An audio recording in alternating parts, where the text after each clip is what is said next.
You're tired, I know. You've carried too much today. The noise, the worry, the long list of things that never seem to end. But for now, you can let them all fall away. Let the world grow quiet. Let yourself simply be. You don't need to fix anything tonight. You don't have to earn your rest. Just breathe. As you settle in, I'll tell you a story older than the stars you see through your window. It's about a man who found peace after the greatest storm the world had ever known. It's a story about trust, patience, and the quiet strength that lives inside surrender. So close your eyes. Let your breathing match the slow rhythm of the waves that once carried his ark. You are safe. You are loved. And this is the story of Noah's peace aft, or the storm. The world was quiet in those days, so quiet it seemed creation itself was holding its breath. The rivers moved like ribbons of silver across the plains, and the wind whispered gently through tall grass. Every sound was a soft echo of something older, the hush before a song. In that stillness, one man worked. His name was Noah. He rose each morning with the first light, his hands already shaped by labor and faith. He walked through fields that shimmered with dew, the soil cool beneath his feet. Sometimes he stopped to rest his hand on a tree trunk, feeling the slow pulse of life beneath the bark. The world still spoke, if you knew how to listen.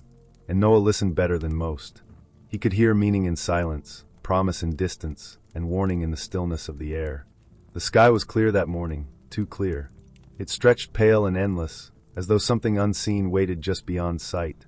Noah felt it, not as fear but as certainty, a vibration low in the bones of the world. He turned toward his home at the edge of the valley. Smoke rose from the hearth, twisting lazily before dissolving into the light. Inside, his family moved softly, bread baking, laughter hushed, a baby stirring in its cradle. That gentle rhythm filled him with both comfort and ache. Peace never stays forever, he thought. It is a candle before the wind. So he cherished its small flame while it burned. When dusk came, the sky deepened into violet. Crickets tuned their fragile music, and the first stars appeared, tiny fires trembling on the edge of night. Noah sat outside, eyes lifted, waiting for the voice he knew so well, the one that spoke not in words but in knowing. It came to him the way light enters water, silently, completely. Build, it said. Prepare. Trust. He did not argue. Faith is quieter than fear. He simply bowed his head and let the stillness settle inside him like a promise. Tomorrow he would begin. Before dawn, mist crawled along the valley floor like breath across glass. The earth smelled rich, alive. Noah gathered his tools, hammer, saw, rope, faith, and walked to a clearing beside the river. There he stood for a moment, studying the land, the shape of the water, the slow roll of fog. He felt the world's pulse beneath his feet. This was the place. He drove the first stake into the soil. The sound was small, a soft thud, but it echoed far, as though the world itself had been waiting for that note. One strike, then another, until the rhythm became prayer. Day after day he worked. Wood rose like ribs toward the sky. His sons came to help, strong and laughing, their faith steady though they did not fully understand. Neighbors wandered close to watch, their faces full of half-smiles and whispered jokes. Why build so large? Why so far from the sea? What danger could hide beneath such calm blue sky? Noah only smiled, his eyes deep with patience. He was building more than a vessel. He was shaping trust out of timber. Each beam, each nail, each breath was obedience turned tangible. When night fell, he sat beside the half-finished ark and listened to the river's voice. It told stories of mountains and rain, of distant oceans he had never seen. If he closed his eyes, the river became the sea, and the sea became breath, long, steady, endless. He fell asleep to that sound, and peace wrapped around him like a blanket. The seasons began to shift. Clouds gathered more often now, their bellies heavy and gray. The air grew warm and damp, and the scent of rain drifted across the fields. Still the people laughed. Still they sang and traded and danced. But when thunder rolled across the far horizon, even laughter faltered for a heartbeat. Then it began again, louder than before, as if noise could drown a warning. Noah worked on. The ark grew taller, stronger. It cast long shadows, even in the morning light. He touched the wood sometimes just to feel its calm beneath his hand, smooth, solid, certain. He did not hurry. He did not slow. Faith has its own pace. At last, when the structure stood complete, he stepped back. The vessel loomed against the darkening sky, its curved hull shining faintly with the oil of pitch. It was not beautiful in the way of palaces or temples, but it was beautiful in truth. It looked like obedience turned into shelter. He closed his eyes and whispered a blessing the wind carried away. Somewhere beyond the hills, thunder answered like a drum. The rain had not yet come, but the air already knew its name. The light faded slowly, and the first breath of wind came down from the mountains, cool and tasting faintly of metal. Noah lifted his head. The world held that strange pause that comes before great weather, neither calm nor storm, but something in between. He walked the length of the ark once more, running his fingertips along the planks. The wood was smooth, patient. Every seam answered him with a quiet strength, as if the vessel itself understood what was coming. Around the valley, the birds flew lower. Sheep pressed close together in the grass. Even the river seemed to slow its speech. When the last color drained from the sky, Noah's family gathered inside. The children whispered questions, but their voices faded under the sound of the wind moving through the eaves. His wife lit a single lamp, its flame swaying but unafraid. They ate in silence, not heavy silence, but the kind that listens. Outside, the wind pressed its palm against the door, then withdrew. Noah rose, stepped out beneath the night, and stood on the ramp of the ark. The world around him glowed faintly, stars veiled by cloud, the horizon a darker line within the dark. He could smell rain now, real rain, waiting just above. He breathed in deeply and closed his eyes. For the first time, he did not ask what would happen next. He did not imagine the roar of water or the trembling of earth. He simply let the moment be what it was, the last breath before change. A soft sound touched the air, one single drop finding dust. Then another. Then none. The wind held its breath again, and in that pause the world seemed to turn slower. Noah whispered a final prayer, his voice barely louder than the sigh of the trees. The prayer had no words, only gratitude, trust, and release. He turned toward the door, feeling the warmth of home waiting behind it, and stepped inside. The lamp flickered. Outside, far away, thunder rolled once more, slow and deep as a promise. The rain had not yet fallen in earnest, but its footsteps were already on the path. And Noah, surrounded by stillness, felt peace settle over him like the first soft curtain of sleep. The first drop landed on the ramp and disappeared. Another followed, soft as a breath, then silence again, the space between heartbeats. By morning, the sky was pale and heavy, a sheet of wool drawn low over the hills. Noah stepped outside and lifted his face. A drop touched his brow, slid down his cheek, and was gone. He listened. The world listened with him. Leaves held their stillness. Even the river seemed to wait. When the next few drops fell, his sons appeared in the doorway, quiet as shadows. Noah nodded once. It begins. They opened the storehouse and carried what they had gathered through so many bright days. Sacks of grain, jars of oil, clay vessels of water cool from the well. The younger children followed, bringing herbs and dried figs, whispering the names of each as though naming gave courage. Their mother moved among them calm and steady, her presence a soft light through the gray. The rain found its rhythm, a steady tapping on roof and ramp, a pattern that stitched the morning together. It fell on shoulders and hands and patient wood, speaking in a language older than fear. 2 deer appeared from the meadow, walking as though the path were familiar. Behind them came others, hooves, paws, wings half folded, eyes bright as stones in a stream. They came 2 by 2, unhurried, certain, guided by something beyond sight. Noah raised his hand in welcome and stepped aside. Inside the ark, straw lay dry and sweet. Water waited in troughs. Each creature found its place as if it had always known where to rest. By midday, every surface shone.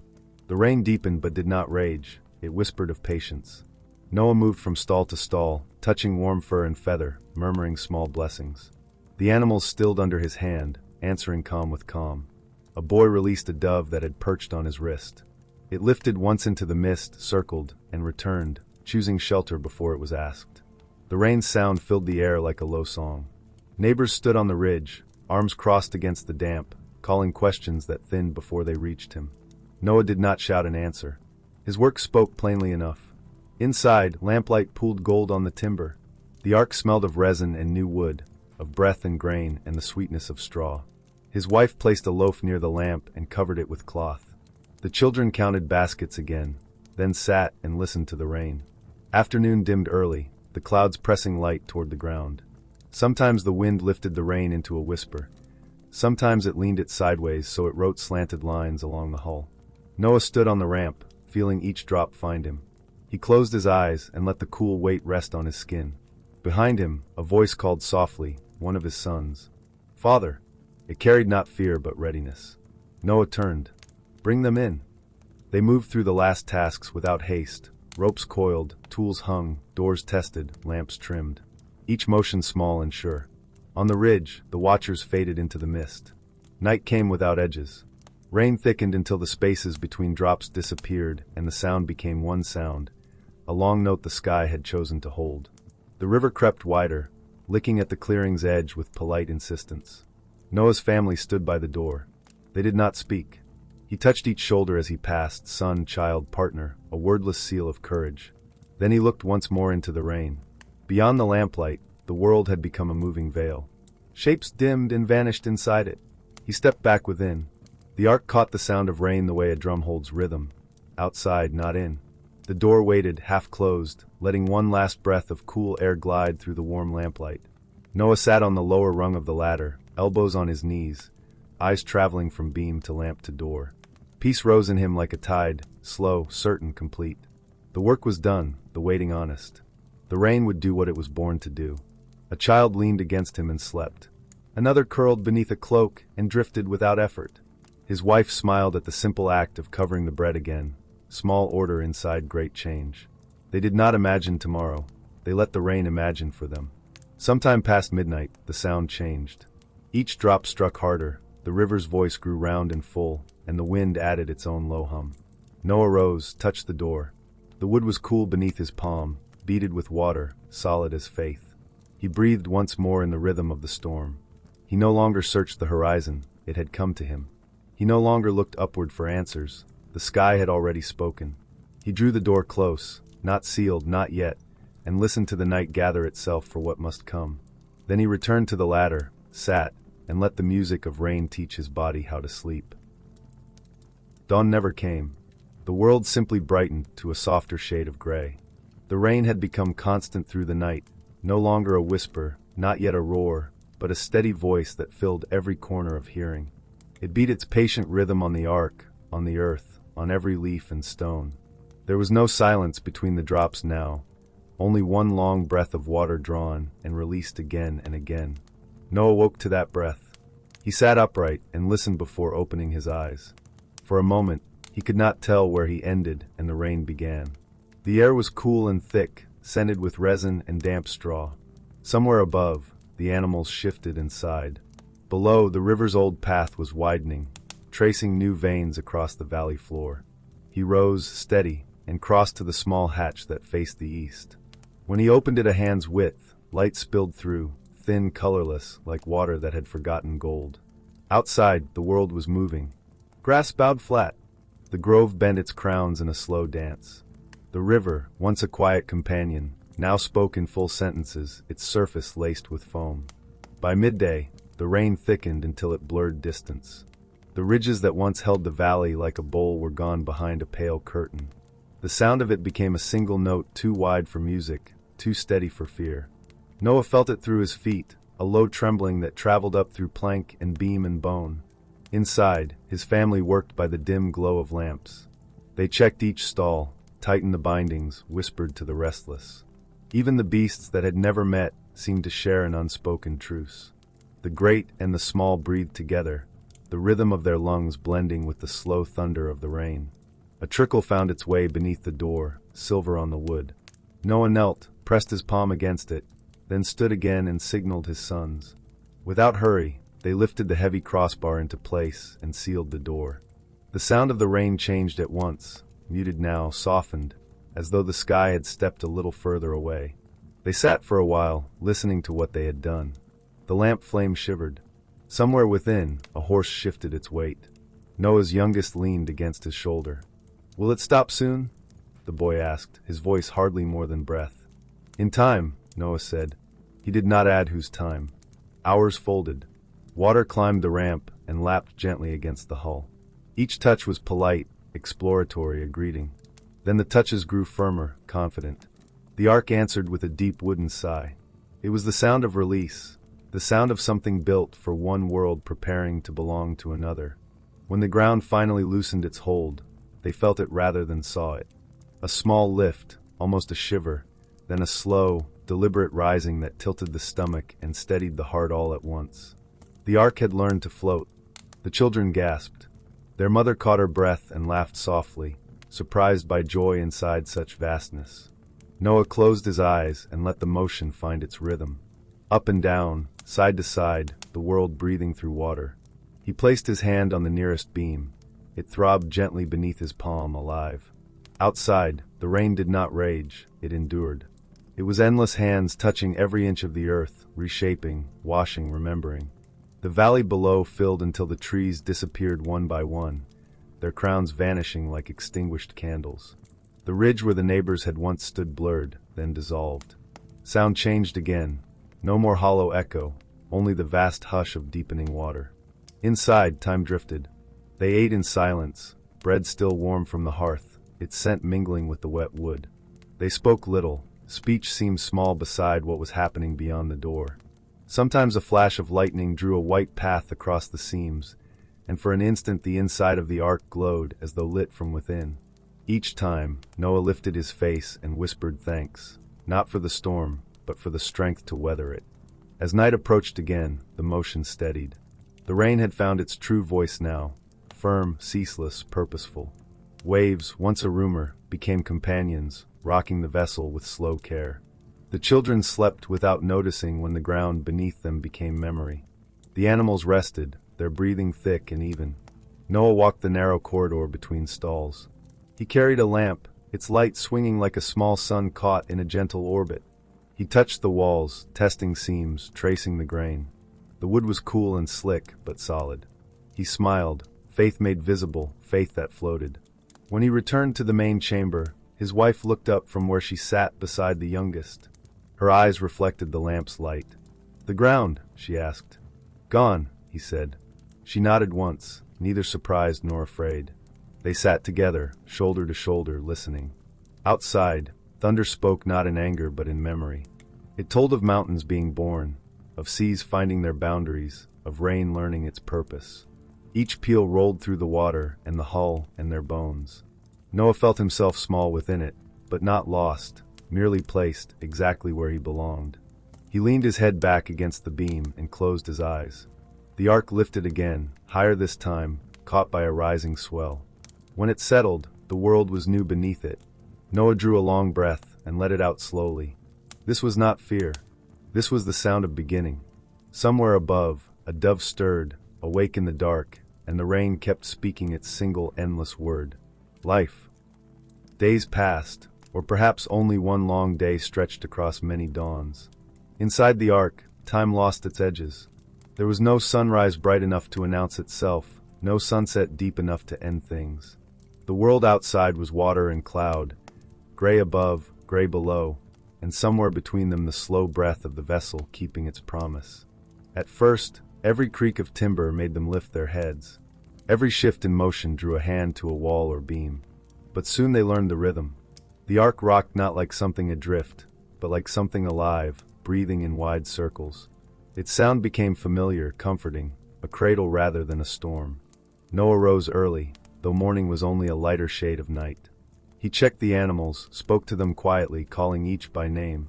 Their eyes followed him, calm, accepting. He moved among them with the same gentle certainty that had built the vessel. Faith, he thought, is not an argument. It is a movement repeated until it becomes song. The air inside was warm and heavy with life.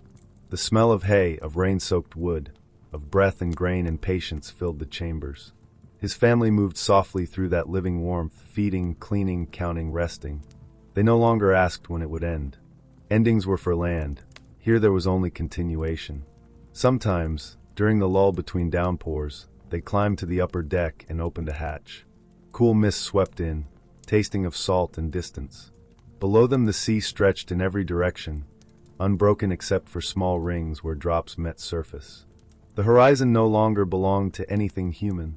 It was simply existence, limitless, merciful, vast. The first time the children saw the emptiness, they grew quiet. Their eyes searched for hills, for trees, for a single landmark to prove the world still existed. There was nothing. Noah stood with them, arm around the youngest, and said softly, "It sleeps beneath." The words comforted no one, and everyone all at once. The rain slowed, then returned, then slowed again, its own breathing. Sometimes it whispered, Sometimes it sang on the roof like fingers tapping rhythm. Once, lightning tore a white vein across the clouds, and for a moment everything shone. The water's skin, the curved ribs of the ark, the faces lifted toward heaven. When the thunder followed, deep and round, the youngest laughed. The sound felt like sunlight breaking through for a heartbeat. Nights were long but kind. They ate by lamplight, simple food passed hand to hand. Stories rose, soft and short, half memory, half hope. Noah listened to his family's voices and felt a gratitude so deep it frightened him. He looked around at faces tired but alive and thought, the storm took everything, yet left what matters. One evening, after many days of gray, the rain eased into mist so fine it seemed the air itself wept. The water outside lay still as a mirror. Noah climbed to the hatch and looked out. The reflection of the ark floated beneath the real one, an image perfectly reversed. Above and below, two worlds met in a quiet handshake. He whispered a prayer that was mostly a sigh. He lowered a rope into the water. It vanished quickly. Depth beyond measure. The sea had no bottom for the eye or heart. He felt small, yes, but not afraid. Smallness was truth. It was the shape of faith when the ground is gone. Below deck, the animals shifted in sleep. The air was full of soft sounds, the flutter of a wing, a hoof tapping once, the murmur of someone dreaming. Each noise was ordinary, yet together they formed a hymn. Life persisting. Life unashamed of endurance. When exhaustion came, Noah rested beside the others. Sometimes he dreamed of land, not as it was but as it might return, green, clean, shining in sunlight. Sometimes he dreamed of silence, so complete that it felt like God breathing near his ear. When he woke, both dreams remained within him, folded like two pages of the same book. The days blurred, marked only by the tilt of the ark, the stretch of meals, the lantern's rise and fall. But inside the monotony, something gentle began to grow. They stopped listening for the end of the rain, and started listening to the quiet between drops. They found comfort in the sameness, as if the sea itself were teaching them patience. One morning, the children woke to a light that was not gray. Pale gold touched the seams of the planks where the hatch leaked its first whisper of sun. They called to Noah, their voices bright, astonished. He climbed up, heart quickening. The clouds had torn apart like fabric stretched too long. Through them streamed the color of forgiveness. For the first time in many days, the world carried shadows again. They stood together on the deck, blinking in the sudden brilliance. The air smelled different, clean, new, carrying the faint sweetness of something distant but green. Noah closed his eyes, lifted his face, and felt warmth. The ark rocked gently, smaller waves now, softer music. The storm had not ended, not yet, but it had begun to remember how to rest. The sun's edge slipped behind the clouds again, but the memory of it stayed. It lived in their eyes, in the golden ring it left on the water, in the calm that entered every breath. Below, the animals stirred, sensing change. The dove cooed softly in its place near the rafters. It was not time to fly, but soon. That night, Noah dreamed of mountains. He could not see them, only feel their shape beneath the deep. They waited there, like buried promises, patient as God himself. When he woke, he touched the wall beside him and whispered, "We are still moving." And outside, the rain fell once more, but gently now, as if it, too, was growing tired of its endless work. The rain slowed until it was only memory on the air, a shine on wood, a taste on the tongue. Clouds thinned, drifting apart like tired wings. The sky remembered its color, a soft blue trying itself again after long gray. The sea calmed, breathing in smaller sighs, rocking the ark with kindness. Inside, life found rhythm again. They worked as always, feeding, sweeping, counting, but each task held lighter silence. Even the lamps burned steadier. The air itself seemed to rest. At dawn, Noah climbed to the upper hatch. Mist hovered above the water, thin as silk. He leaned out and listened. No thunder, only wave against hull, the creak of rope, the sigh of distance. Beneath that quiet he felt something, an edge beneath the deep, faint but certain, as though land waited with closed eyes. He called his sons. They gathered, blinking in new light. He released a raven first, dark wings cutting through the pale. It circled once, then drifted away, small against the horizon. But it soon returned, restless, unable to rest upon a world still half drowned. Days passed. The air softened, carrying scents unfamiliar since the storm began, dust, salt, something green. Noah lifted the gentle bird from its beam, the dove, small and warm in his hands. He whispered to it, then opened his palms. It rose quietly, circling 3 times before vanishing into the mist. They waited. Waiting was what they had learned best. Hours passed, afternoon came pale and long. The dove did not return. Night folded over them like a blanket, and Noah whispered, "Tomorrow." In the morning, the air felt different. The clouds were higher, the light a truer gold. The ark's shadow touched something below, not water's shimmer, but a darker hue. He opened the hatch again. The dove stirred and flew without his hand. It glided into sunlight and vanished. When it returned at dusk, hearts leapt.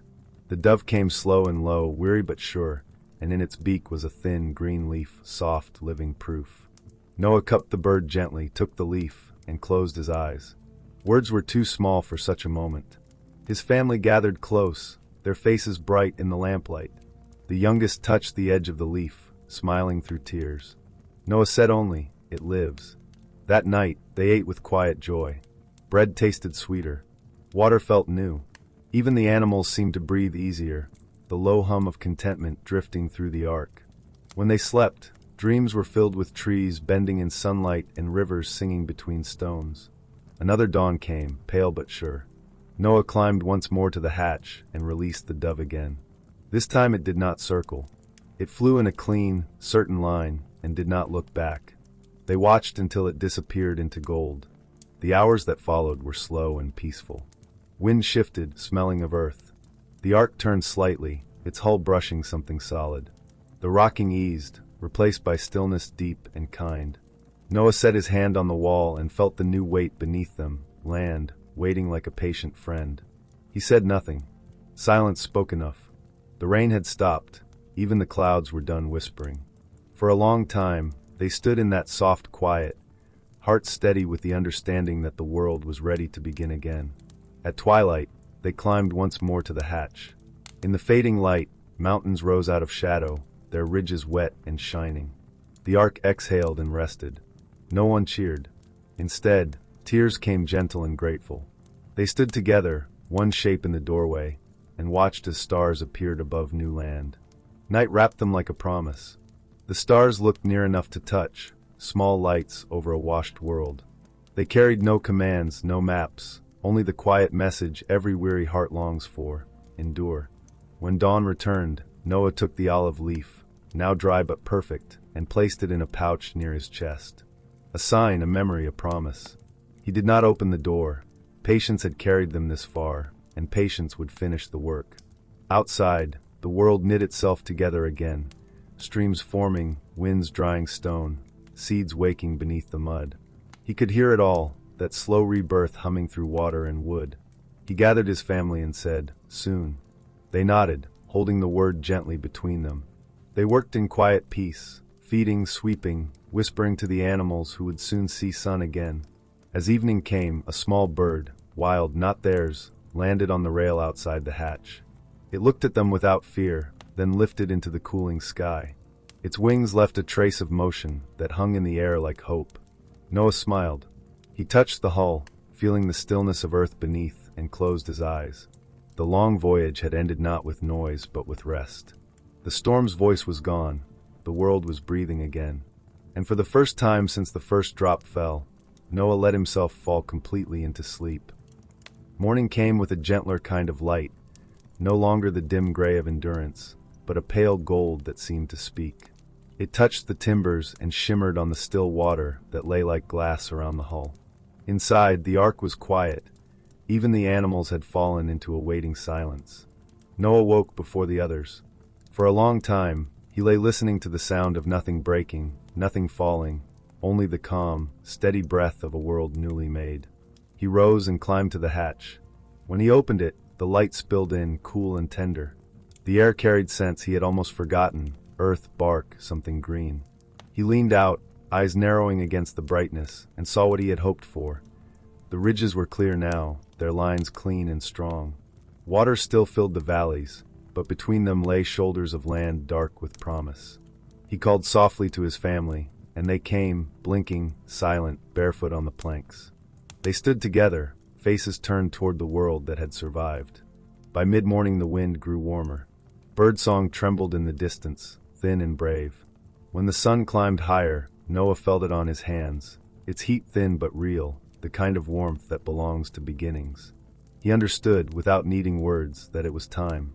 The door was heavy, swollen from months of rain.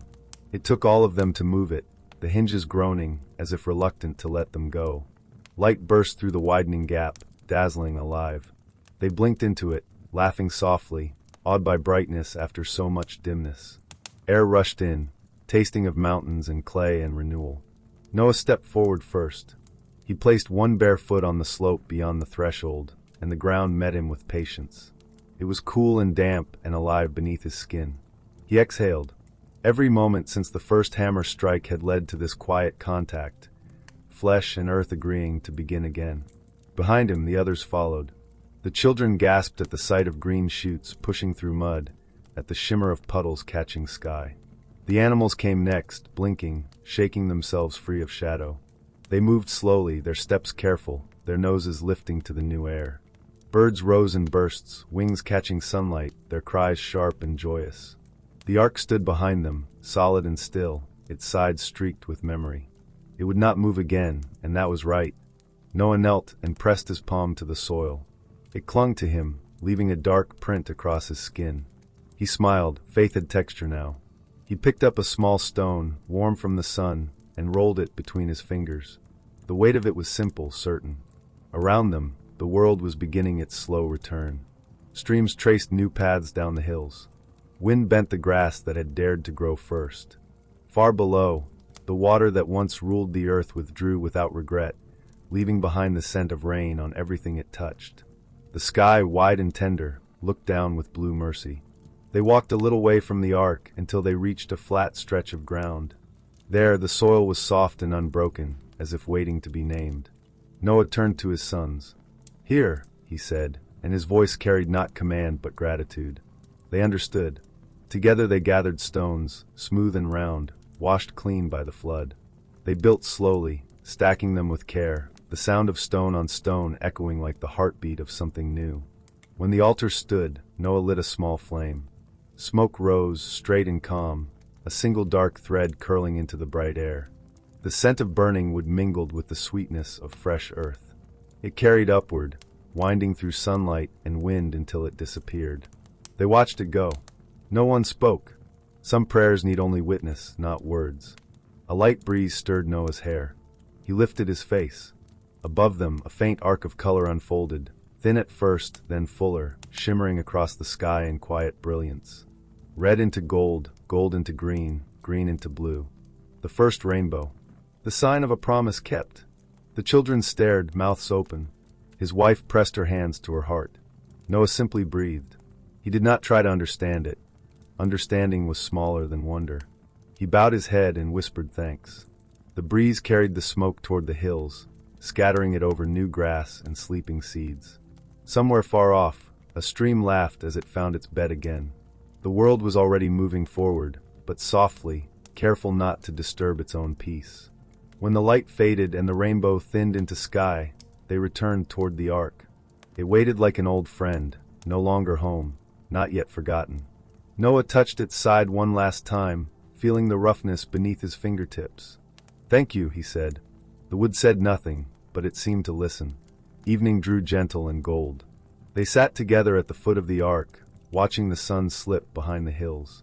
The air was full of small, good noises, water dripping, wings rustling, the distant cry of life rediscovering itself. Noah leaned back against the warm timber and closed his eyes. The earth beneath him was solid, the sky above forgiving, and between them he felt something that might last. The storm had been mighty, the waiting long, but this moment, the first step, the first breath of dry air, was peace itself. He whispered, almost to the soil, "We are home." And as night came down soft and star-filled, the world answered with silence, the kind of silence that means everything has begun again. Morning spread like pale gold poured slowly across the valley. Mist lifted from the hollows, rising in long, soft threads that caught the sunlight and drifted away. The world smelled of stone warming, of wet bark drying, of grass remembering wind. The storm's memory was still everywhere, carved into hillsides, gleaming in low pools, but now it looked more like blessing than ruin. Noah stood where he had knelt the night before. The stones of the altar were dark with dew, the ashes inside them faintly warm. He brushed his fingers through the cool gray dust and felt peace move through him the way a river moves under ice, slow, certain, alive beneath quiet. Around him the others stirred. The children's laughter rose softly, uncertain at first, as if they were afraid to break the world's new silence. But the silence did not break, it simply widened to hold their voices. They ran among the puddles, their reflections darting like small, bright fish. Noah's wife gathered herbs growing wild along the slope, green shoots already pushing through the clean soil, and smiled at their stubbornness. Life was never shy for long. By midday the sky was clear enough to hurt the eyes. Noah shaded his brow and watched the clouds drift west, thin and white as breath. Each carried a trace of color, faint reminders of the bow that had arched there the evening before. The sight steadied him. He knew promises were not made once. They were made every time light touched water. He called his family close. "Today we give thanks," he said, and though the words were simple, they carried weight. Together they built another small fire on the altar's heart, feeding it with dry twigs and bits of pitch until the flame rose clear and steady. The smoke curled upward in a clean ribbon, blue against the vastness. It wound itself into the sunlight and vanished. Somewhere within that vanishing, Noah felt the world answer. A quiet pulse, a yes too large for language. They ate afterward, bread, fruit, a little honey. Each bite tasted of earth more than salt now. When they finished, the children lay in the grass, staring at clouds that no longer threatened anything. His wife sang softly, a tune older than the flood, a melody about rest. Her voice blended with the low hum of insects and the occasional flap of a bird's wings. The sound was small, but it filled every empty space. Later, Noah walked alone along the ridge. The land rolled out before him in green and gold bands.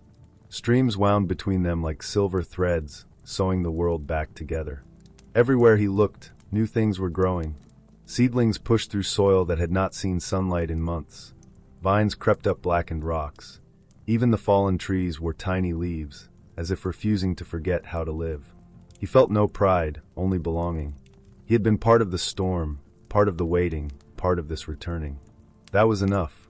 When he reached the far edge of the ridge, he stopped. The air shimmered faintly, and in that shimmer he saw it again, the bow vast and gentle, stretching from one horizon to the other. This time it was brighter, solid as breath, every color humming. Red bleeding to gold, to green, to blue.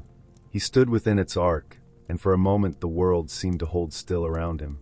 The colors trembled, and in their trembling he heard the voice that had guided him through every silence. It did not speak in words, but in understanding. Never again this way. Tears blurred the colors until they became one white light. He let them fall. When the light thinned, the bow still hung there, unbroken. He turned back toward camp. The children had seen it too. Their laughter rose higher, like birds startled into flight. His wife lifted her hands toward the sky, palms open. Noah raised his in answer. For the first time, he did not feel small beneath heaven. He felt equal in purpose, earth and sky keeping promise to each other. Evening drifted down with long shadows and warm air.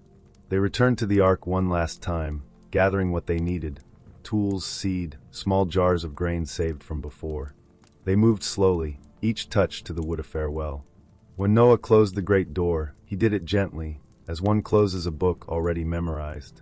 The sound was soft but final. They built new shelters near the ridge, weaving reeds and branches, shaping clay walls that smelled of rain. The work was easy compared with what had been. Hands found rhythm quickly. Between tasks they talked, planned, dreamed. At dusk, they lit fires that flickered against the hillsides, tiny echoes of the rainbow's vanished glow.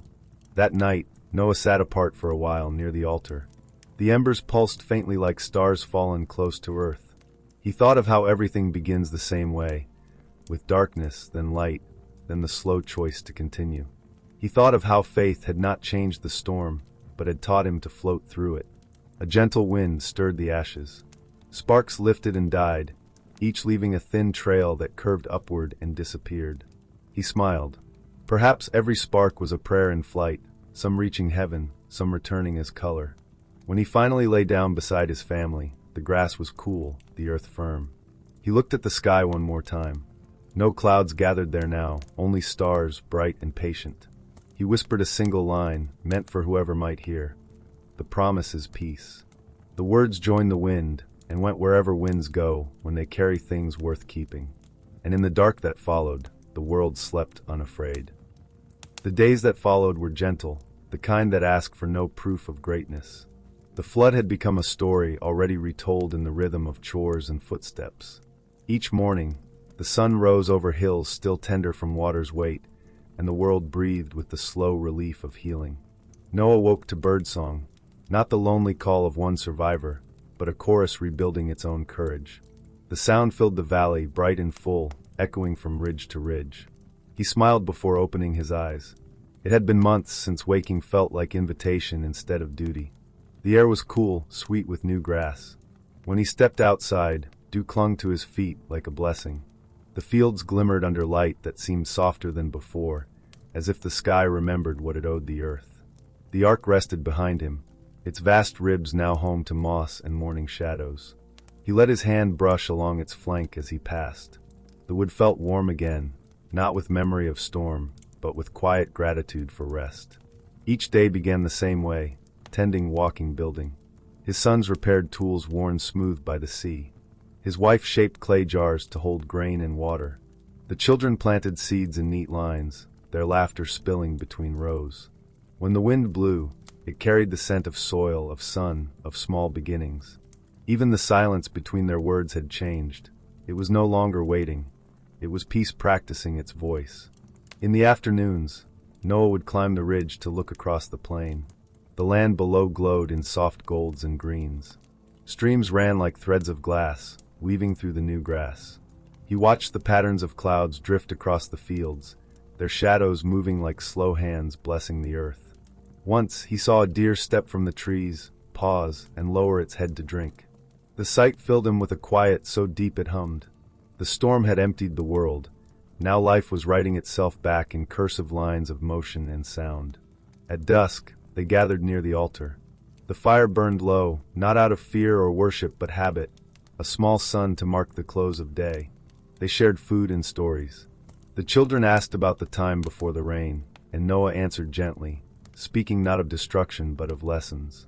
He told them how patience could outlast any tide, how faith was quieter than thunder. They listened, eyes wide, hands folded around small bowls of grain and fruit. Sometimes, when night grew deep and the stars came out sharp and clear, Noah would sit alone beside the ashes. The air cooled quickly then, and the smell of earth rose stronger. He would watch the horizon fade into black, feeling the weight of silence settle in his chest. But this silence was not loneliness. It was the sound of a world breathing in sync again. He thought of how storms are loud when they break, but quiet when they end, and how maybe the quiet matters more. The days passed uncounted. Time no longer marched, it drifted, gentle as the current that once carried them. Seasons hinted at themselves in the shift of air. A green more vivid, a breeze more fragrant, the first hum of bees.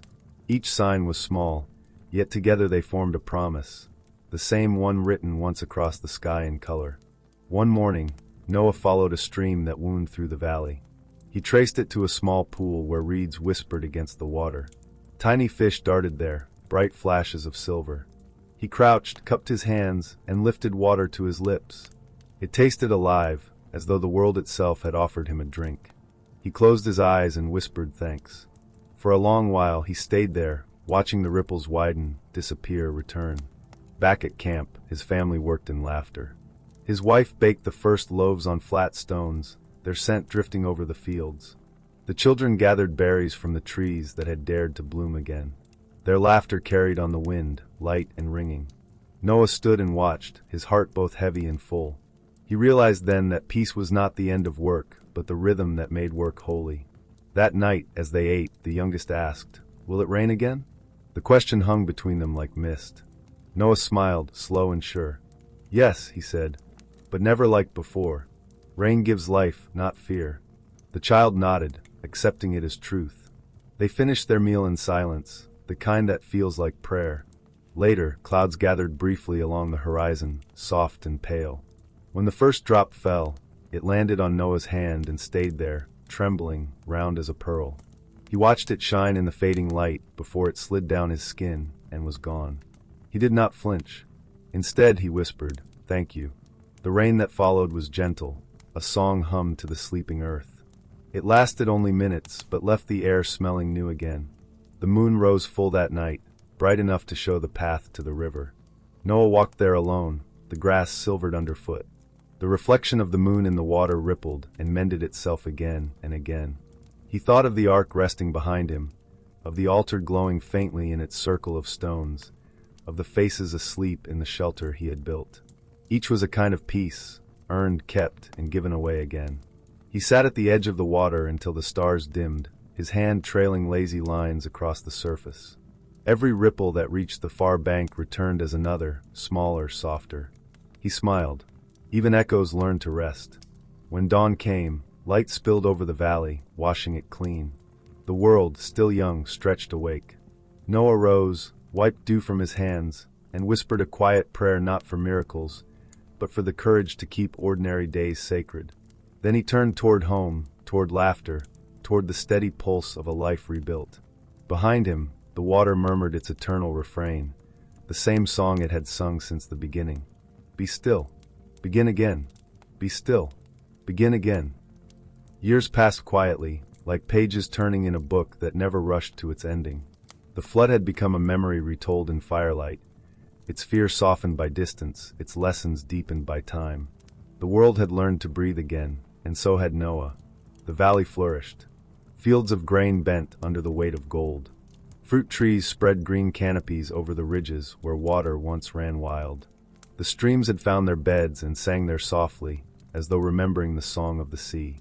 Everywhere he looked, Noah saw motion made gentle, grass leaning, water shimmering, clouds unhurried across the wide sky. He took comfort in these slow things. After the roar of the storm, stillness felt like language returned. He spent his mornings walking the land. The sun rose behind him, warm on his shoulders, his steps steady in the dew. Sometimes his sons joined him, carrying tools or seed. Other times he walked alone, tracing old paths that no longer led anywhere but peace. When he paused to rest, he would press his hand to the soil, feeling its quiet pulse. It was alive again, forgiving everything it had endured. At midday, laughter carried from the fields, his grandchildren running between rows of grain, their voices bright as flutes. He would stop to watch them, leaning on his staff. Each child born after the flood seemed lighter, less burdened by memory. They played without fear of thunder, splashing barefoot through shallow puddles when rain came. Their joy was the clearest covenant of all. One afternoon, while helping his youngest grandson plant a small grove of olive trees, Noah told him, "Listen to the earth before you speak to it." The boy looked up, curious.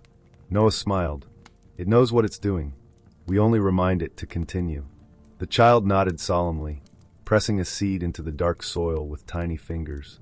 When he looked up again, Noah saw in his eyes the same quiet certainty he had once known in himself, the peace of one who trusts the unseen.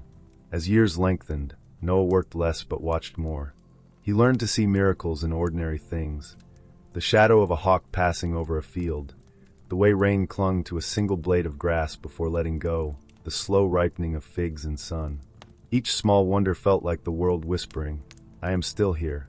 He had once built a vessel large enough to hold creation. Now he built moments, gentle and unshakable. When the evenings came, he sat by the altar, the same one they had raised from flood stones. Its edges had softened under wind and time. Moss covered its base, small flowers rooted in the cracks. He never brushed them away. Even the altar had learned to live. He lit no fires anymore. The smoke had done its work. Instead, he sat in silence and let the dusk itself be prayer. Sometimes his sons joined him there. They would ask about the old world, the cities swallowed, the people lost, the thunder that had sounded like mountains breaking. Noah answered with gentleness. He did not speak of judgment or fear. He spoke of mercy, of beginnings, of the patience that holds the world together when everything else falls apart.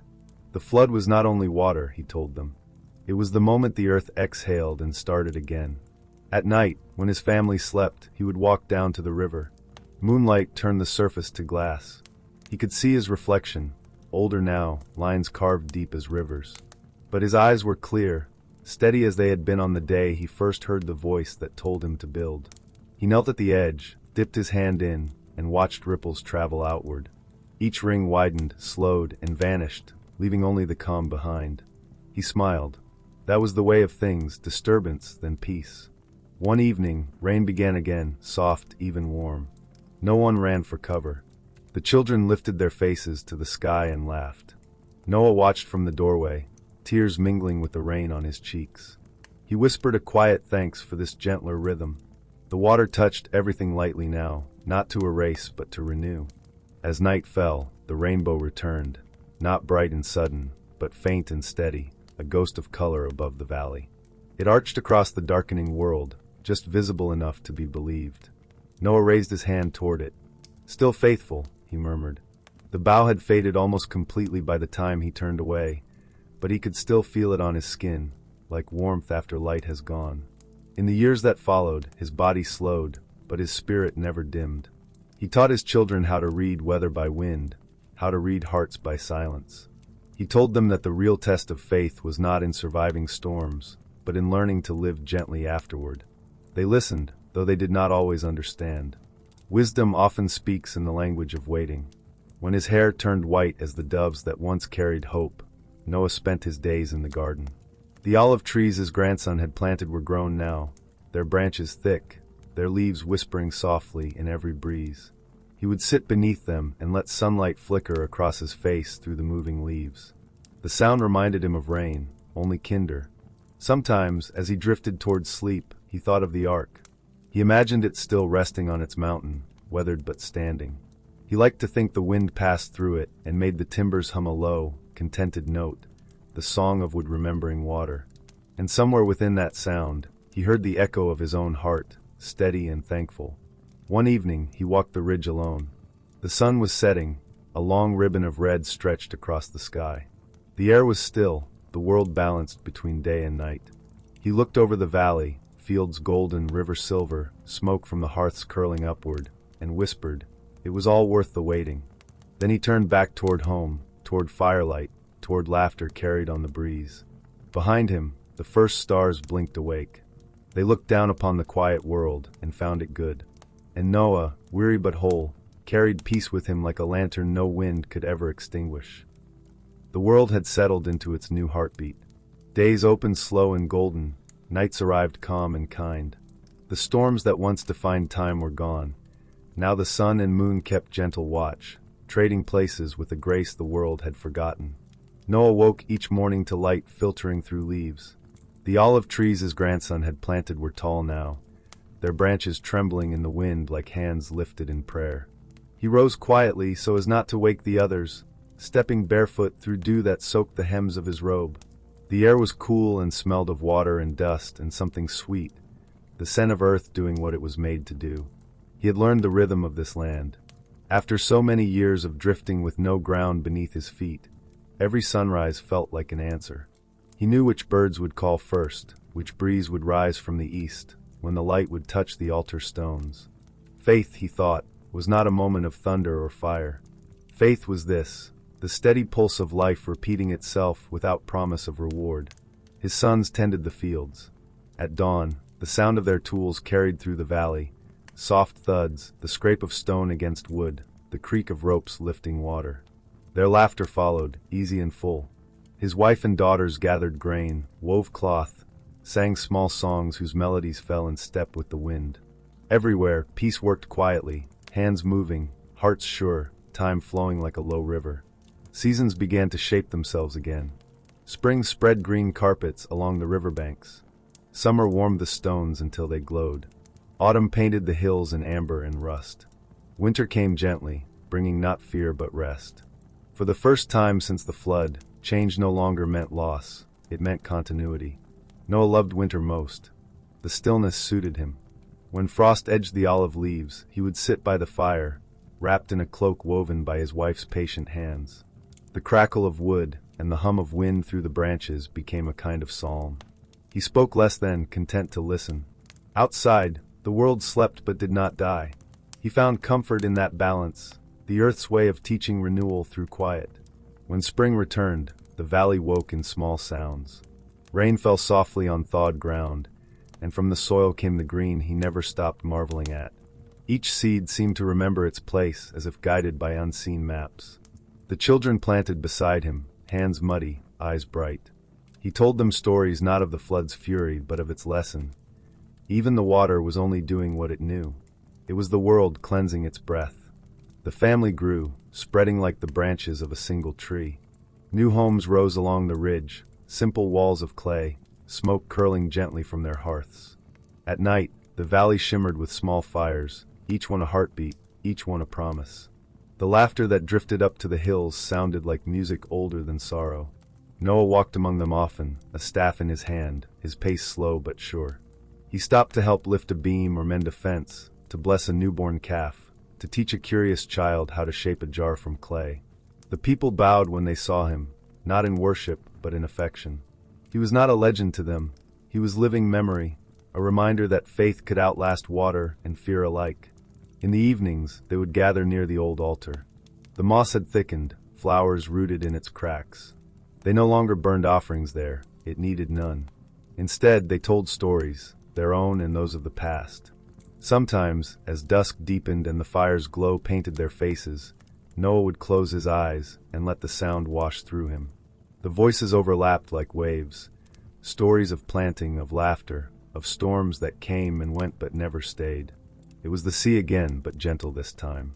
He thought, perhaps peace is the flood returned as calm. Once, during midsummer, the sky opened with rain. The children ran out into it, their shouts echoing through the valley. Noah stepped into the doorway, watching drops blur the hillsides into watercolor. Each drop shone like glass, catching pieces of sunlight. He lifted his hands and let the water touch them. No fear stirred in his heart, only memory transformed into blessing.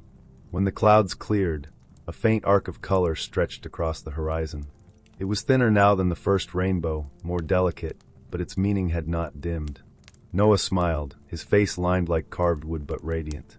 He whispered, "Still you remember." And the sky, unchanging in its gentleness, seemed to smile back. Years moved in circles rather than lines. Every season came not as repetition, but as return. The trees grew thicker, their roots deeper. The river learned a slower song. The people found joy in predictability, the way the sun lingered in summer, the way evenings smelled of pine in autumn.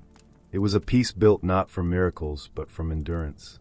As Noah aged, his steps shortened, but his gaze stayed clear. He could read the sky like scripture, the soil like a friend's face. He began to write small marks on flat stones, patterns to record the passing moons, the rise of floods, the harvests. Not history, but gratitude carved into permanence.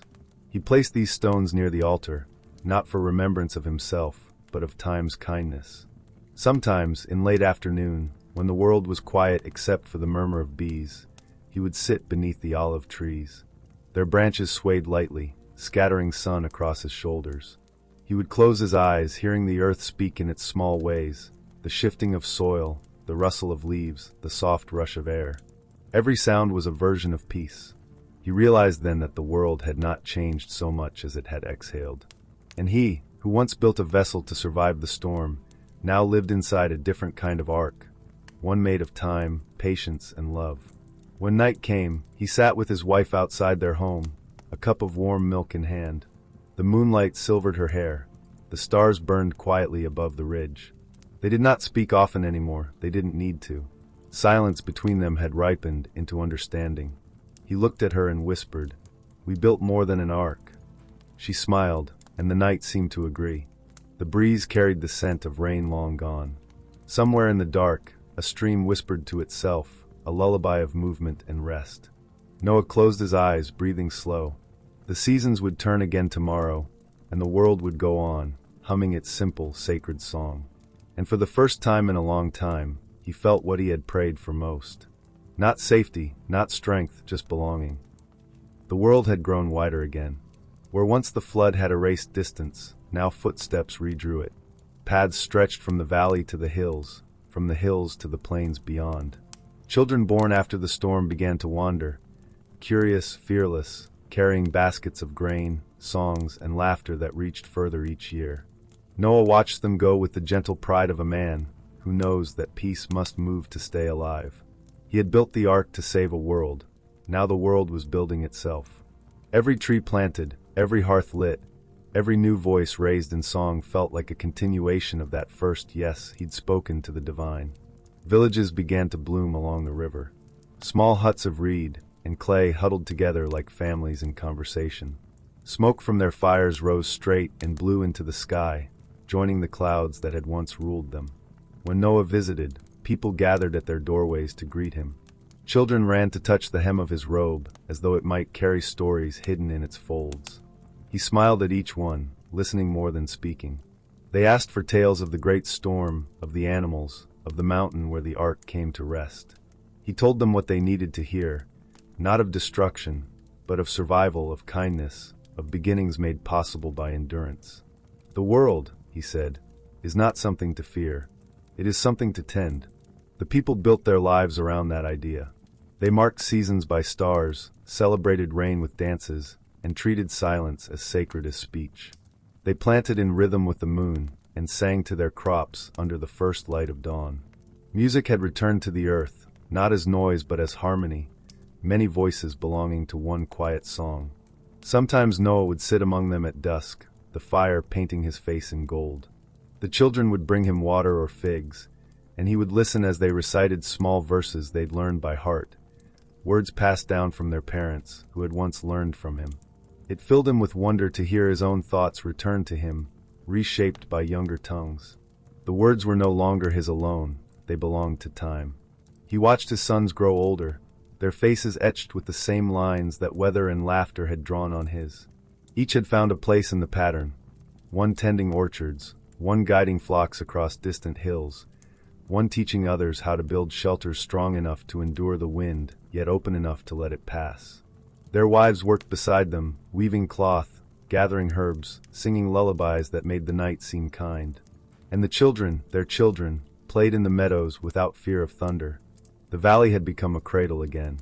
When the wind moved through the tall grass, it sounded like water returning to the sea. Noah often stood at its edge and listened, eyes half closed, feeling both young and impossibly old. The land he had once feared for its silence now spoke in 1,000 small voices, frogs at dusk, bees and flowers, human laughter mingling with bird call. It was not the same world he had known, but it was a better one. As time passed, people began to visit the mountain where the ark still rested. They climbed slowly, reverent as pilgrims, leaving small offerings, stones, branches, simple carvings, to mark their gratitude. When Noah went with them, he saw how the great vessel had changed. Moss covered its sides, vines reached up along its hull. Sunlight poured through the gaps in its beams like blessings. It no longer looked like a ship, but like part of the mountain itself, its long wooden bones now woven into the earth it once defied. He smiled at the sight. The ark had not been meant to last forever. It had done its work, and like all good things, it had returned to rest. That evening, when they descended, the people lit torches and sang. Their voices carried far, echoing across valleys, and for a moment Noah imagined the sound reaching the sea, telling it, "We remember you, but we are no longer afraid." He began to see that stories were like rivers. They needed to flow, to leave the mouth of one generation and find the ears of the next. So he gathered his grandchildren and great-grandchildren beneath the olive trees and spoke to them as twilight deepened. He told them of beginnings, of faith, of the long patience required to see a promise fulfilled. He told them that peace was not something given, it was something chosen, again and again, in every ordinary day. His youngest granddaughter, a bright-eyed child who loved to collect smooth stones from the river, asked, "Grandfather, what will happen when you are gone?" He smiled at her question, not sad but softened by it. "Then you will tell the story," he said, "and you will tell it kindly." The girl nodded, solemn, and tucked a pebble into her pocket as if to remember. As the sun sank, light spilled through the branches, turning everything to gold. The air hummed with insects, the low sound of contentment. Noah leaned back against the trunk of an old olive tree and looked around at the faces near him. There were many now, sons, daughters, grandchildren, and children of those children. Everywhere he looked he saw continuance, lives unfolding quietly like petals. He realized then that the true miracle of the flood was not that he had survived it, It was that life had dared to begin again afterward, and had done so with joy. That night, when the fires dimmed and the songs turned soft, he walked to the river's edge alone. The moon hung low and full, its light silvering the world. He knelt and cupped his hands, scooping water that glowed faintly in the reflection. He let it run between his fingers and whispered, "Carry us gently." The river answered as rivers do, not with words, but with movement. And the ripples that spread from his hands shimmered outward, small circles of light traveling into darkness. When he returned to camp, his family slept near the dying embers.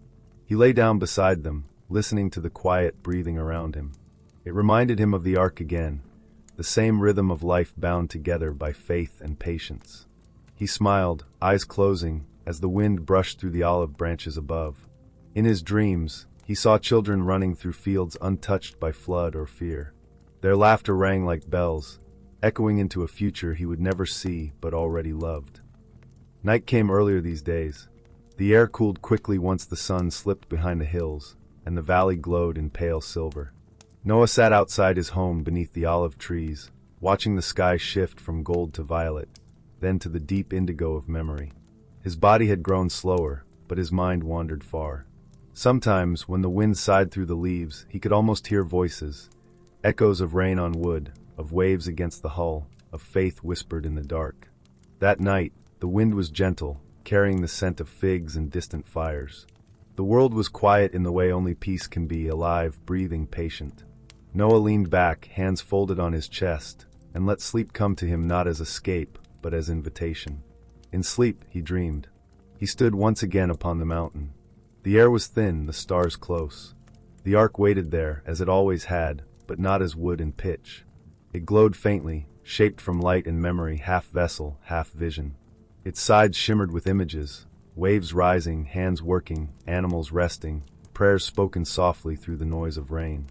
Every plank seemed carved from the moments that had carried him through the storm. He approached it slowly. The ground beneath his feet was soft, like wet earth, though no water ran nearby. He touched the hull, and the wood pulsed with warmth. It felt alive, heart beating, breath steady. He realized the ark had never been just a boat. It had been faith itself, given shape and floated upon trust. The door creaked open, though he had not moved it. Light spilled out, not blinding but gentle, the color of dawn through fog. He stepped inside. The air was cool and smelled faintly of cedar and rain. The sound of water lapping against the sides filled the silence, though there was no water now, only the memory of it. He walked down the narrow hallways, his footsteps silent. Along the walls were shadows shaped like animals, moving slowly, peacefully, unafraid. They watched him pass, their eyes kind, as though remembering the man who had once kept them safe. Further inside, he found the place where his family had slept. He saw outlines of blankets, bowls, small carved toys. He could hear faint laughter, soft as wind over glass. He touched one of the beds and felt warmth still lingering. Time, he thought, had not left this place. It had only folded itself gently around it. He climbed the ladder to the upper deck. The roof was gone now. In its place was open sky filled with stars. The constellations shimmered like tears that had forgotten to fall. A full moon hung above, low and heavy, painting the ark in silver. The air was still except for a single dove perched on the beam before him. It looked at him and blinked slowly, unafraid. In its beak it held no leaf this time, only light. Noah smiled. He reached out, and the bird fluttered onto his hand, its feathers cool against his skin. The light in its beak spread up his arm, soft and golden, until it reached his heart. It didn't burn. It warmed him like morning. Around him, the ark began to hum, a low, steady vibration, the same sound he had once heard when the rain beat hardest on its roof. It was the sound of endurance turned into song. He closed his eyes and listened. Every note carried memory. The first hammer strike, the cries of frightened animals, the stillness when the door had closed, the voice that had told him to trust. Each memory wrapped around him like a cloak, neither heavy nor light, only whole. He opened his eyes and found himself standing not within the ark, but upon the water again. It stretched endless and smooth, the surface shining with starlight. The ark floated beside him, half shadow, half reflection. He understood then that it had never truly left the water, just as he had never truly left faith. The ark existed wherever hope was needed. It would rise again for those who believed, not as wood, but as will. He watched as it drifted slowly away from him, luminous, serene. The dove flew upward, circling once above the vessel before vanishing into the stars. The moonlight spilled across the sea, turning it to glass. He saw his reflection, and the reflection of the ark merging, two forms becoming one. It was then that he understood. The ark was not his creation. It had been him all along. The patience, the endurance, the trust, the quiet refusal to give up. He was the vessel that had carried life through chaos. As he breathed, the world around him shifted again. The water became grass, the stars became fireflies, and the moon became a lamp burning gently by his bed. He was home, the olive trees whispering outside. The dream faded slowly, like mist touched by dawn. When he opened his eyes, morning light spilled through the doorway. His wife was already awake, kneeling by the hearth. The sound of her stirring pot and the smell of baking bread filled the air. For a moment, Noah stayed still, letting the dream linger in his chest. It was not sorrowful, it was full. He had walked through memory and found no fear waiting there, only peace. He rose, stepped outside, and lifted his face to the sun. The trees rustled overhead, scattering light across his shoulders. He could still hear the hum of the ark in the wind, the soft thrum of something sacred continuing quietly within the world. He smiled and whispered, "I remember." The day unfolded gently. His family went about their work, laughter floated through the air. But Noah carried his dream with him like a blessing. It was not a vision of endings, but of continuity, the reminder that every life, every soul, is an ark carrying something precious through its own waters. That night, before sleep returned, he sat again under the olive trees. The stars shimmered, the same stars that had watched over his dream. He closed his eyes and spoke softly to the stillness.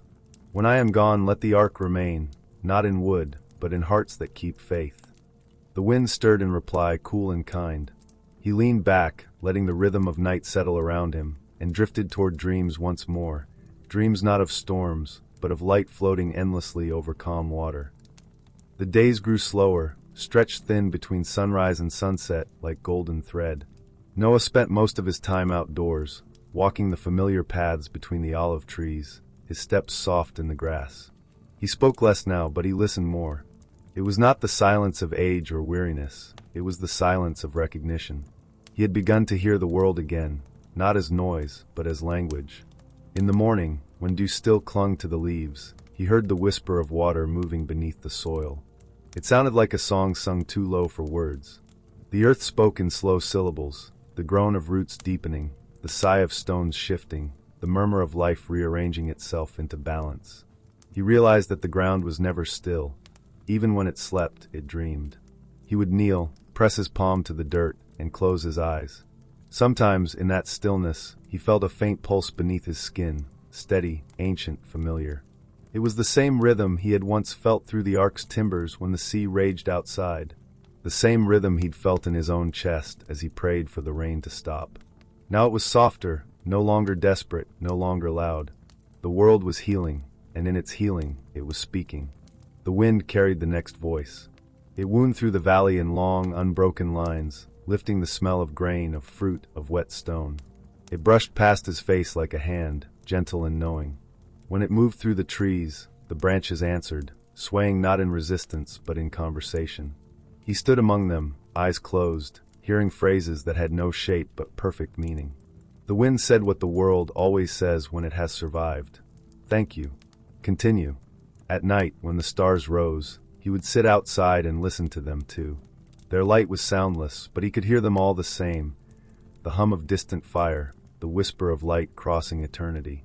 He wondered if that was how prayers traveled, carried not by voice but by patience. The river's voice was different. It spoke with movement, a soft argument of ripples against stone. It had once been the instrument of ruin, carrying the flood across every field, but now it murmured forgiveness. He sat by its edge often, tracing the water's curve with his eyes.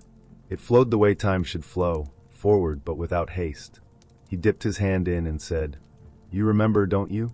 The river answered by curling around his wrist like a living thing, cool and clean. He smiled. Even destruction could learn to be gentle again.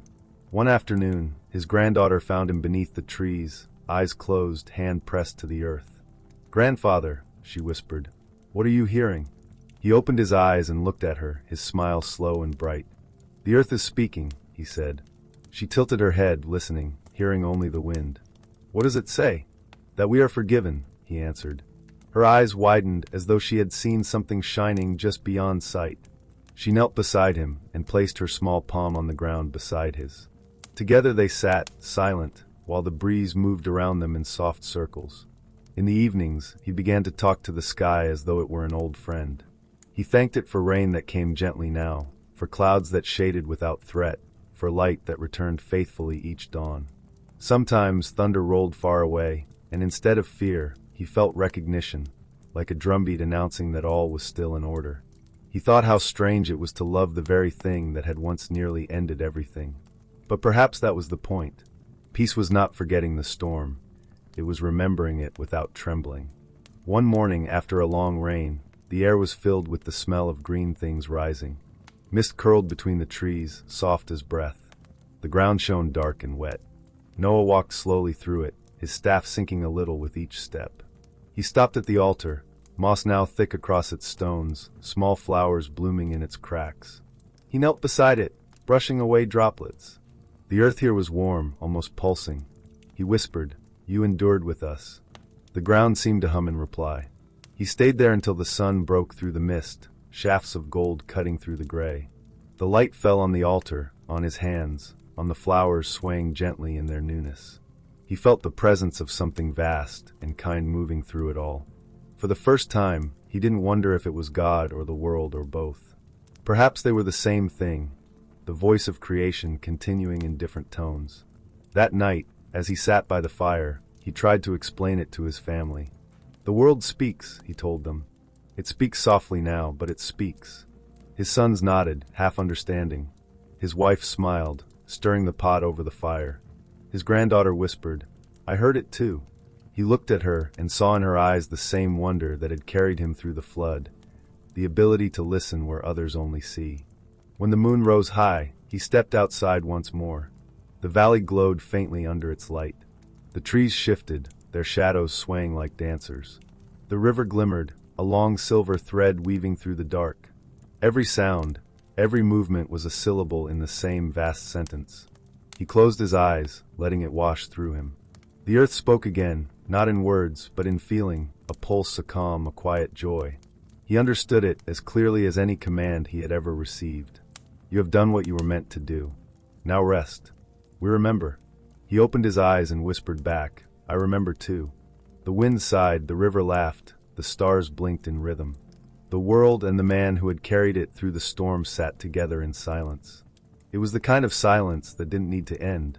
And in that stillness, Noah smiled, not as a prophet, not as a survivor, but as part of the earth itself, listening and being listened to. Evening had become his favorite hour. It arrived without hurry, laying soft gold along the ridge and silver on the river. The olive trees whispered their small stories to the wind, and the world, older now, kinder, settled into itself like a child in a familiar bed. Noah moved slowly, but slowness suited him. He no longer measured distance, only listening. His hair was white as thistledown, his eyes lined by sun and laughter. When he walked, he leaned on a staff polished by years of touch. People greeted him with hands over hearts. He answered with a nod and the smile of one who no longer needs to prove anything to time. Mornings were for small work, loosening soil, tying reeds, mending baskets. When he tired, he sat on the wall by the garden and let light rest on him. Bees stitched invisible seams from blossom to blossom. A lark lifted and dissolved into blue. Nothing asked him to hurry. At midday, he shared bread beneath the trees with his family. The children of children now, brought him water and questions. "Grandfather, why does the river never sleep?" "It sleeps while moving," he told them. "Like a good heart." They considered this and ran laughing to test it with bare feet. His wife's hair shone like moonlight.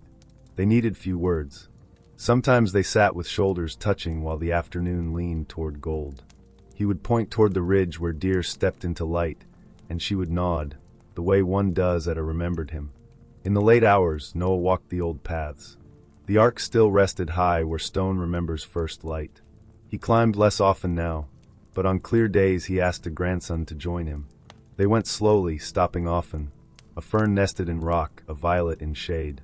At the overlook, they stood together. The vessel's ribs were soft with moss. Ivy braided the beams as if to keep their stories.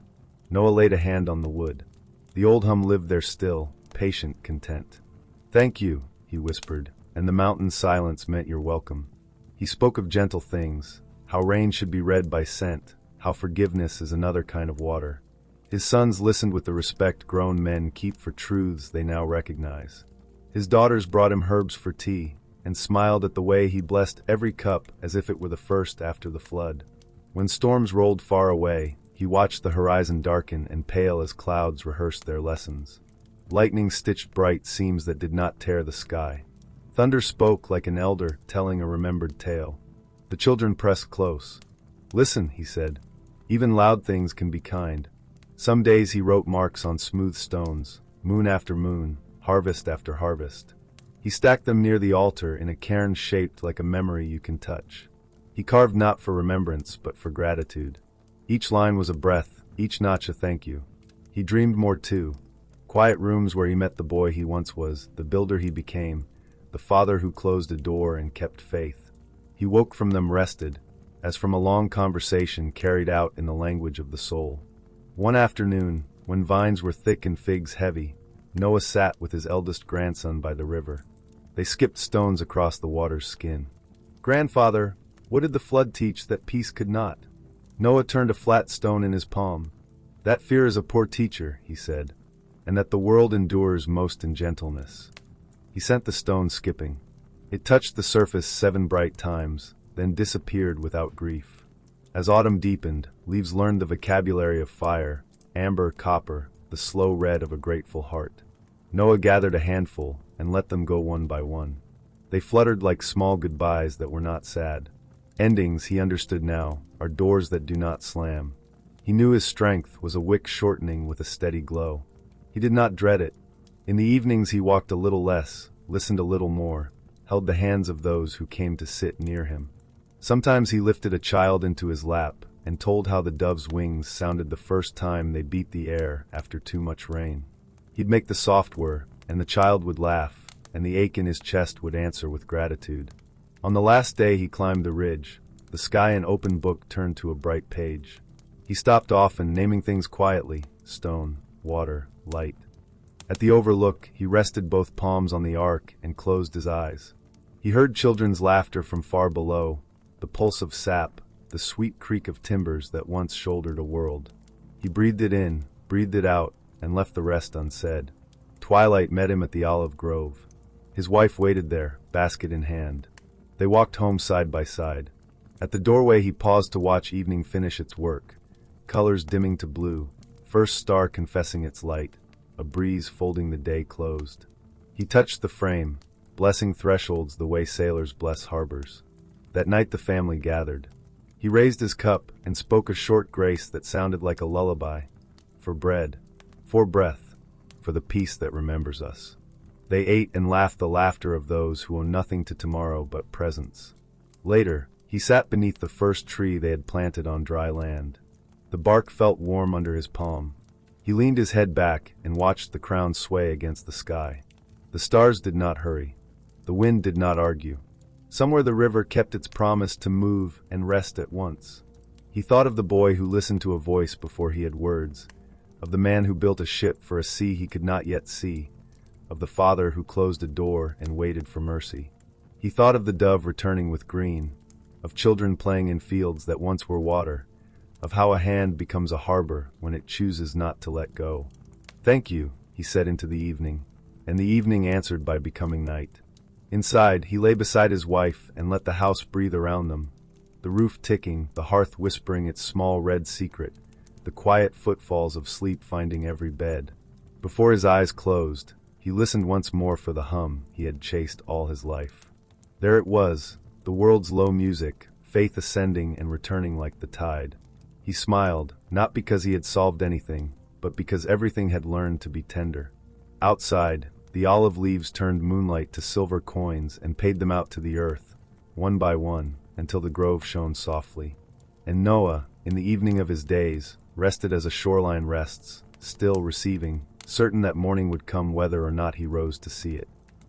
Night descended with the gentleness of a prayer. It came without wind, without urgency, folding itself around the valley like a soft blanket. The stars gathered quietly, not in triumph but in ceremony, each one taking its place above the world that had learned to be still. The air carried the faint perfume of figs and smoke and something older, something like remembrance. Inside the house, lamps burned low. The family slept, their breathing deep and even, filling the rooms with a rhythm older than words. Noah lay beside his wife, awake but untroubled. The warmth of her hand rested near his, and the quiet between them felt full, like the pause between waves, like the silence after an answered prayer. He listened to the night the way a sailor listens to the sea, knowing every sound meant home. Outside, the olive trees shimmered in moonlight. Their leaves moved as if whispering to the wind that time had done its work. The river's song was a slow heartbeat through the darkness, its voice calm and sure. Noah's eyes followed the flicker of shadows on the ceiling, shapes that reminded him of water rippling against wood. He smiled softly. Even now the ark returned to him, not as a vessel, but as memory made kind. He rose quietly so as not to wake her. The air was cool against his skin as he stepped outside. The moon hung low, enormous and kind, painting the earth in silver and peace. He walked toward the old tree near the altar, his staff tapping a rhythm that blended with the whisper of grass. When he reached it, he leaned against the trunk and looked upward. The stars above were endless. He traced their patterns with his gaze, the river of light, the hunter's bow, the gentle curve that always reminded him of a dove in flight. Each one shimmered with the patience of eternity. He whispered, "You kept your promise." The sky said nothing, but a warm breeze passed over him, carrying the scent of rain that would never again destroy. He thought of the first night after the flood, the first rainbow, the first field sown in peace. He thought of laughter, of bread, of the small sound a child makes when it falls asleep. He thought of every kindness that had followed the storm, and how none of it had been wasted. Every prayer, every tear, every waiting hour had led to this moment, the quiet proof that mercy endures longer than fear. His breath came slower now. He sat at the base of the tree, feeling its strength rise through him like a final blessing. The bark was warm, alive. The earth beneath him pulsed faintly, a heartbeat he recognized as his own. He closed his eyes and listened. Somewhere in the distance, a night bird called. The sound was lonely only in the way beauty is lonely, complete unto itself. He dreamed without sleeping. In that dream, the valley filled again with light, soft as dawn. He saw the ark once more, but this time it floated not on water, but on air, drifting above fields and rivers, carrying no weight, only memory. Inside it were no animals, no tools, no fear, only the hum of peace itself. The wood glowed faintly, each plank carved with the names of those who had loved, waited, and begun again. He walked its deck barefoot, each step echoing softly. The dove flew overhead, trailing ribbons of light across the sky. Below, the world turned slowly, calm and green, reborn with every breath. He turned toward the horizon and saw the rainbow, pale at first, then deepening, colors flowing like water into one another. But this time it did not arch above the world. It surrounded it, a halo of mercy stretching into forever. He heard a voice then, but it was not thunder or command. It was the earth itself, speaking as it had in the wind and the water and the pulse of every living thing. It said only rest. He felt no fear, no sorrow, only completion. The storm was far behind him now, its echo changed into music. He understood at last what the flood had truly washed away. Not the world, but the noise that kept the soul from hearing peace. The dream faded gently, like mist touched by morning. He opened his eyes, and dawn was rising, not bright, but soft, as if the sun too wished to whisper. The sky was pale gold over the hills. He could hear his family stirring inside, the clink of pottery, the rustle of footsteps, a child's sleepy laugh. He smiled, content to listen. This was how every story should end, with life continuing nearby. He looked down at the earth beneath his hand. Tiny shoots of grass pressed through the soil, wet with dew. He whispered, "Continue," and felt the ground hum in reply. Then he leaned back against the tree, eyes closing, the warmth of light against his face. His breathing slowed to the rhythm of the world he had loved. Each inhale a tide coming in, each exhale a tide going home. The wind lifted through the grove, carrying the faint scent of olive and rain. Somewhere a door opened. Voices called softly. The day unfolded itself without hurry. Noah did not move. He had already joined the stillness he had tended all his life. The leaves above him shimmered once more, as if waving farewell. A dove perched briefly on a branch, cooed, then flew toward the horizon where light met water.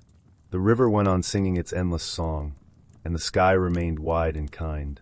In the quiet that followed, everything breathed together, earth, sky, and soul. Peace was no longer a promise, it was presence. And the world, remembering him, whispered what he had always known.